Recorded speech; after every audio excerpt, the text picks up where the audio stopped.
Hello दोस्तों, कैसे हैं आप सब। उम्मीद करता हूं कि सब बढ़िया होंगे। दोस्तों, आपने वो कहावत तो सुनी होगी कि जंगल में मोर नाचा, किसने देखा, अर्थात आपके अंदर क्या गुण है, ये जब तक लोग देख नहीं लेते तब तक लोगों के लिए आप जंगल में मोर नाचा, किसने देखा जैसे ही हैं। वैसे ये कहावत इसलिए याद दिला रहा हूँ क्योंकि पिछले दिनों मोर नाम का ये पक्षी सोशल मीडिया पर खूब वायरल हो रहा था। हर तरफ लोग मोर के बारे में ही बात कर रहे थे, खासकर इस बारे में कि मोर आखिर संभोग कैसे करते हैं। जी हाँ, हर किसी की जुबान पर यही बात थी कि आखिर मोर और मोरनी एक दूसरे के साथ शारीरिक संबंध कैसे बनाते हैं। हर कोई ये जानने में लगा हुआ था कि आखिर पक्षियों की ये प्रजाति सेक्स कैसे करती है। जानते हैं किस लिए? क्योंकि एक मशहूर कथावाचक ने यह दावा किया था कि मोर दुनिया का इकलौता ऐसा पक्षी है जो प्रजनन यानी बच्चे पैदा तो करता है, लेकिन उसके लिए वो संभोग नहीं करता। कथावाचक जया किशोरी ने बताया कि जब सावन का महीना आता है तब मोर रोता है। मोर को रोता देख मोरनी उसके पास जाती है और वो उसके सारे आंसुओं को पी जाती है। मोर के आंसुओं में प्रजनन की ऐसी क्षमता होती है कि इन आंसुओं की वजह से ही मोरनी गर्भ धारण कर लेती है और फिर अंडे देती है। अर्थात मोर दुनिया का इकलौता ऐसा पक्षी है जो अपने साथी के साथ कोई शारीरिक संबंध नहीं बनाता। कथावाचक का ये दावा सोशल मीडिया पर भी वायरल हुआ। इस पर लोगों ने अपनी प्रतिक्रिया भी दी। कुछ लोगों ने इसका समर्थन किया तो कुछ ने इस दावे को गलत भी बताया। वहीं कुछ लोगों ने इसे एक वर्ग विशेष की अपनी आस्था बताया। लेकिन इस मामले ने तूल तब पकड़ लिया जब यही बात राजस्थान हाईकोर्ट के मुख्य न्यायाधीश महेश चंद्र शर्मा ने भी कही। मीडिया से बातचीत करते हुए जस्टिस शर्मा ने कहा कि मोर एक पवित्र पक्षी है। वो संसार का इकलौता ऐसा पक्षी है जो आजीवन ब्रह्मचारी रहता है। वो अपने साथी के साथ संभोग नहीं करता, बल्कि उनमें प्रजनन की प्रक्रिया मोर के आंसुओं को पीकर पूरी होती है। वैसे क्या आप भी जानते हैं कि मोरनी मोर के आंसू पीकर गर्भवती होती है? क्या कहा कि आप तो जानते ही नहीं कि आखिर ये दोनों संभोग करते हैं या नहीं, और अगर करते हैं तो कैसे। तो चलिए दोस्तों, आज आपको बताते हैं कि आखिर इन दावों के पीछे का सच क्या है। विज्ञान के अनुसार मोर, जिसका वैज्ञानिक नाम पावो क्रिस्टेटस होता है, ये झुंड में रहने वाला एक पक्षी है और मान्यताओं से परे दूसरे पक्षियों की तरह इसमें भी संभोग होता है। संभोग के लिए सबसे पहले मोर मोरनी को रिझाता है। मोर मोरनी को रिझाने के लिए रेन डांस करता है। जर्नल ऑफ एक्सपेरिमेंटल बायोलॉजी नाम की एक पत्रिका की माने तो साल 2013 में आई एक रिपोर्ट के अनुसार पर्ड्यू यूनिवर्सिटी की जेसिका योरजिंस्की ने जब मोर पर एक अध्ययन किया तो पाया कि जब मोर और मोरनी का मीटिंग का समय आता है तब मोर की नजर मोरनी पर होती है और मोरनी की नजर मोर के पैरों पर, फिर उसके पंख और उसके आसपास के हिस्सों पर ही टिक जाती है। ऐसा शायद ही एक दो बार होता है जब मोरनी मोर से आंख मिलाती हो।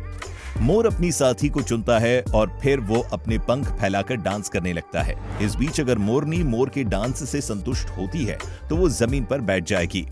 मोरनी का जमीन पर बैठना ही मोर के लिए ये संकेत होता है कि मोरनी मोर और उसके डांस से संतुष्ट हुई, जिसकी अब ये इच्छा है कि उसका साथी उसके साथ शारीरिक संबंध बनाए। ये संकेत मिलते ही मोर अपना नाच वहीं रोक देता है। इसके बाद मोर एक अलग आवाज के साथ उसके पास आता है और उठकर कुछ इस तरह मोरनी की पीठ पर चढ़ जाता है। फिर दोनों के बीच संभोग शुरू होता है जो कुछ पलों तक चलता है। मोर जैसे ही डिस्चार्ज होता है वो मोरनी के ऊपर से उतर जाता है और ये प्रक्रिया संपन्न हो जाती है।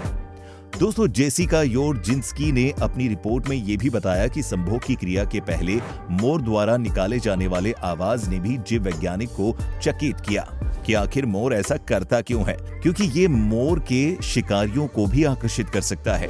हालांकि काफी शोधों के बाद वैज्ञानिक इस निष्कर्ष पर पहुंचे हैं कि मोर की ये आवाज मोरनी को रिझाने में उसके विजय की घोषणा की संभावना हो सकती है, या फिर ऐसा भी हो सकता है कि भविष्य के लिए वो आसपास मौजूद दूसरी मादाओं को प्रभावित कर रहा हो ताकि वो ये जता सके कि वो कितना सक्षम है। वैसे एक तथ्य ये भी है कि मोर 11 अलग अलग तरह की आवाजें निकाल सकता है जो कहीं न कहीं से अपने शिकारियों को कंफ्यूज करने में काम आती होगी। क्यों दोस्तों, सही कहा ना। इस पक्षी का संभोग काल जनवरी से सितंबर के बीच होता है। वहीं अंडे देने का समय आमतौर पर जनवरी से मार्च का होता है। वैज्ञानिक बताते हैं कि एक मादा मोर एक बार में कम से कम 2 और ज्यादा से ज्यादा 6 अंडे देती है।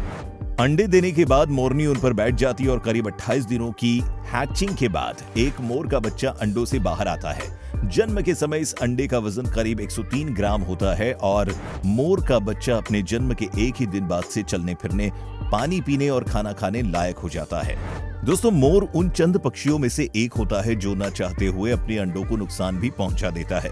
जी हाँ, हैचिंग के समय ये अपने आधे से ज्यादा अंडों को खुद ही फोड़ देते हैं, क्योंकि प्रकृति ने इन्हें परफेक्ट हैचिंग स्किल से नहीं नवाजा, जिसके चलते इनके आधे से ज्यादा बच्चे पैदा होने से पहले ही खत्म हो जाते हैं। इसीलिए जो लोग मोर का पालन करते हैं वो मोर के अंडों को मोर के नीचे न रखकर उन्हें मुर्गियों के नीचे रखकर सेकते हैं, क्योंकि अंडे सेकने के मामले में मुर्गी सबसे आइडियल पक्षी है। हालांकि नेचुरल प्रोसेस की बात करें तो अंडा सेकने और फिर उनकी परवरिश का पूरा जिम्मा अकेले मोरनी पर ही होता है। बचपन में नर और मादा मोर की पहचान काफी मुश्किल होती है। इसका पता करीब 1 साल बाद चलता है कि अंडे से निकला चूजा मोर है या मोरनी। 1 साल का होने पर नर की पूंछ लंबी होती है, जिससे पता चलता है कि ये मोर है, जबकि मादा मोर की पूंछ ना के बराबर रच जाती है। मोर की औसत आयु 20 साल होती है। रात होने पर ये पेड़ पर चढ़ जाते हैं, जबकि दिन के समय ये जमीन पर रहना पसंद करते हैं। खुले मैदानों में जहां सन्नाटा हो, ऐसी जगह मोर के लिए सबसे अनुकूल होती है, जहां ये सबसे ज्यादा देखने को मिलते हैं। भोजन की बात करें तो मोर लगभग सब कुछ खाता है। ये शाकाहार तो है ही, साथ ये पक्षी मांसाहार की कैटेगरी में भी आता है, क्योंकि एक तरफ ये सभी फल, सब्जियां व अनाज खाते हैं, तो वहीं दूसरी तरफ ये छोटे छोटे कीड़े मकोड़े और बड़े से बड़ा सांप भी चट कर जाते हैं।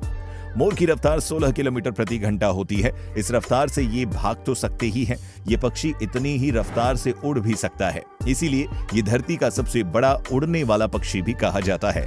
लेकिन अगर उड़ते उड़ते ये कहीं पानी के बीच जा पहुंचा तो ये उसमें डूब भी सकता है, और वो इसलिए क्योंकि मोर के पैर झिल्लीदार नहीं होते। इनके अभाव में ये डूब कर मर जाते हैं।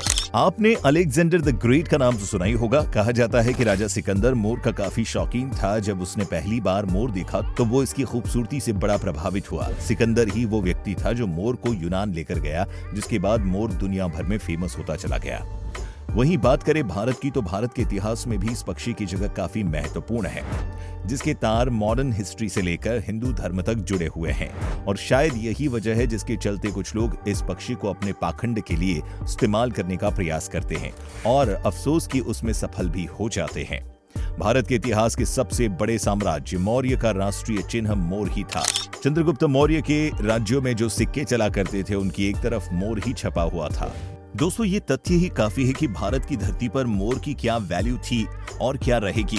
मुगल बादशाह शाहजहां की बात करें तो उन्हें भी इस पक्षी से कुछ खास लगाव था। इसीलिए आपको जानकर हैरानी होगी कि जिस तख्त पर बादशाह बैठा करते थे, उस पर 2 मोर पंख फैलाए बैठे थे, जिसे खुद बादशाह तख्ते ताउस खा करके बुलाते थे। ये एक अरबी भाषा का शब्द है जिसका मतलब होता है मोर का तख्त। वहीं हिंदू धर्म की माने और रामायण की बात करें तो इसमें भी मोर की कहानी मिलती है। कहते हैं कि जब इंद्र को अहिल्या के साथ पकड़े जाने पर उन्हें मोर बनने का शाप मिला था, तो भगवान राम ने उनके पंखों में ही हजारों आंखें बना दी थी। अब अगर हम महाभारत पर आए तो यहाँ भी हमें इससे जुड़ी एक कहानी मिलती है। महाभारत के अनुसार भीष्म ने अंबा का अपहरण कर लिया था, लेकिन बाद में वो अंबा से शादी करने से मुकर गए। अपने अपमान से तिलमिलाई अंबा ने आग में कूदकर जान दे दी, और उस अपमान का बदला लेने के लिए अंबा ने शिखंडी के रूप में पूर्व जन्म लिया। आपको बता दें कि शिखंडी का शाब्दिक अर्थ भी मोर होता है। इसके अलावा भगवान श्री कृष्ण द्वारा अपने मुकुट पर मोर का पंख लगाए जाने को लेकर भी ये कहा जाता है कि मोर पवित्रता का प्रतीक होता है। मोर और मोरनी के बीच शारीरिक संपर्क नहीं होता। मोर के आंसू पीकर ही वो अपने बच्चों को जन्म देती है। जबकि मोर के संभोग करने का असल तरीका क्या है, वो अभी हमने इस वीडियो के माध्यम से जाना है। वैसे केवल संभोग ही नहीं, मोर के आंसुओं पर भी वैज्ञानिकों ने अपने तर्क दिए हैं और बताया है कि ये सच है कि मोर के आंसू निकलते हैं, लेकिन ये एक आम सा व्यवहार है, ठीक उसी तरह जैसे दुनिया की अन्य सभी जीवों के साथ होता है। और ऐसा इसलिए होता है ताकि पक्षियों की आंखों की रक्षा हो सके। आंखों को सूखेपन से बचाने के लिए आंख की आंतरिक झिल्ली हर समय चलती रहती है, न कि इसलिए कि कोई मोरनी उन्हें चुग ले और उसका गर्भ धारण हो जाए। तो दोस्तों, ये थी भारत के राष्ट्रीय पक्षी मोर की असली सच्चाई और उससे जुड़ी कुछ अहम जानकारियां। उम्मीद करते हैं कि आपको वीडियो बहुत अच्छी लगी होगी। प्लीज लाइक और शेयर करना ना भूलें और आने वाली वीडियोस को देखने के लिए चैनल को सब्सक्राइब करके बेल आइकन को प्रेस करें, जिससे आपसे आने वाली कोई भी वीडियो मिस न हो सके। वीडियो को अंत तक देखने के लिए धन्यवाद।